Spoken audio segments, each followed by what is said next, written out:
হিন্দুসকলৰ বাবে অক্ষয় তৃতীয়া, যাক আশা তীজ বুলিও কোৱা হয়, অতি শুভ আৰু পবিত্ৰ দিন। শুক্ল পক্ষৰ তৃতীয়াৰ সময়ত বহাগ মাহত এই তিথি উদযাপন কৰা হয়। বুধবাৰৰ সৈতে ৰোহিণী নক্ষত্ৰৰ দিনটোত অক্ষয় তৃতীয়াৰ পতন হোৱাটো যথেষ্ট সৌভাগ্যৰ কথা। অক্ষয় তৃতীয়াৰ ইতিহাস: প্ৰাচীন লোকসকলৰ মতে অক্ষয় তৃতীয়া ভগৱান শ্ৰীকৃষ্ণ, দ্ৰৌপদী আৰু দুৰ্বাসা ঋষিৰ সৈতে সম্পৰ্কিত। এদিন দুৰ্বাসা ঋষিয়ে শিষ্যসকলৰ সৈতে মহাৰাজ যুধিষ্ঠিৰৰ ওচৰলৈ যায়।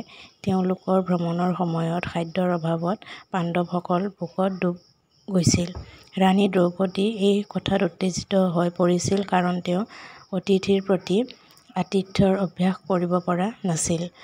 ভগৱান শ্ৰীকৃষ্ণই যেতিয়া এই কথা জানিব পাৰিলে, তেতিয়া তেওঁ দ্ৰৌপদী আৰু পাণ্ডৱক তেওঁলোকৰ খালী খাদ্যৰ পাত্ৰক অক্ষয় পাত্ৰলৈ ৰূপান্তৰিত কৰি ঋষিৰ অভিশাপৰ পৰা ৰক্ষা কৰিলে।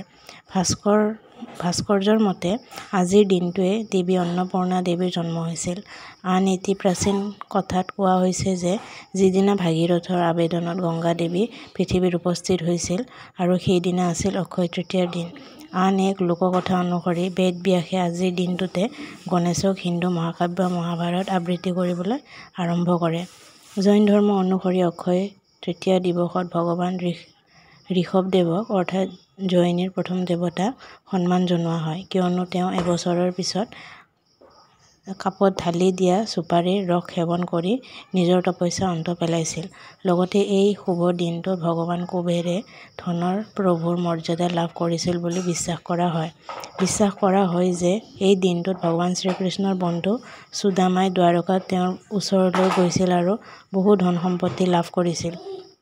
অক্ষয় তৃতীয়াৰ তাৎপৰ্য: অক্ষয় তৃতীয়া হৈছে হিন্দু আৰু জৈন ধৰ্মৰ বাৰ্ষিক বসন্ত উৎসৱ।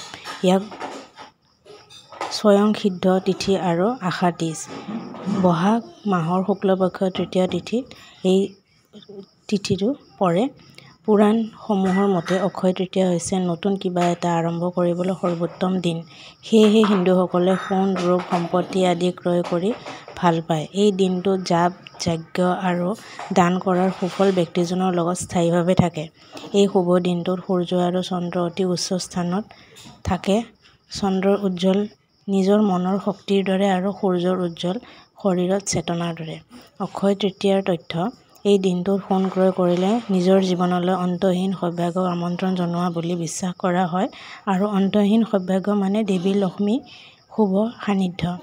এই দিনটোত ভগৱান বিষ্ণুৰ ষষ্ঠ অৱতাৰ ভগৱান পৰশুৰামৰ জন্ম জয়ন্তীৰ বাবেও বিখ্যাত। এই দিনটোত উপবাস ৰখা লোকসকলে ভগৱান বিষ্ণু, দেৱী লক্ষ্মী আৰু ভগৱান কুবেৰৰ পৰা অপৰিসীম আশীৰ্বাদ লাভ কৰে। কোৱা হয় যে এই দিনটোত উপবাস ৰখা লোকসকলে কেৱল পিছদিনা উপবাস ভংগ কৰিব নালাগে।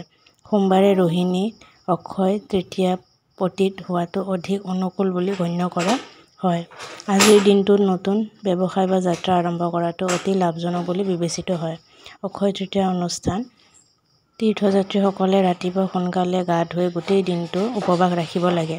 ভক্তসকলে ভগৱান বিষ্ণু পূজা কৰি চৌদিশে তুলসী পানী ছটিয়াই দিয়ে।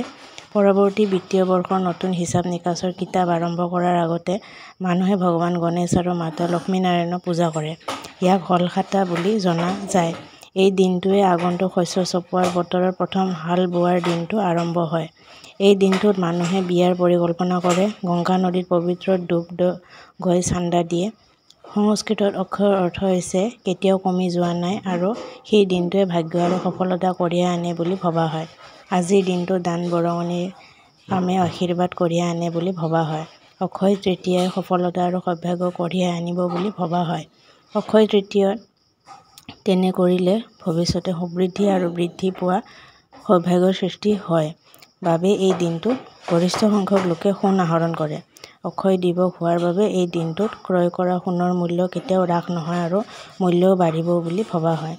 অক্ষয় তৃতীয়াৰ দিনা বিষ্ণু ভগৱানৰ প্ৰতি শ্ৰদ্ধা জনাই উপবাস থাকে। নিজস্ব লোকসকলক দান-বৰঙণিৰ অংশ হিচাপে ভক্তসকলে চাউল, ঘিউ, কাপোৰ-কানি, শাক-পাচলি, ফল-মূল, নিমখ আদিও দান কৰে।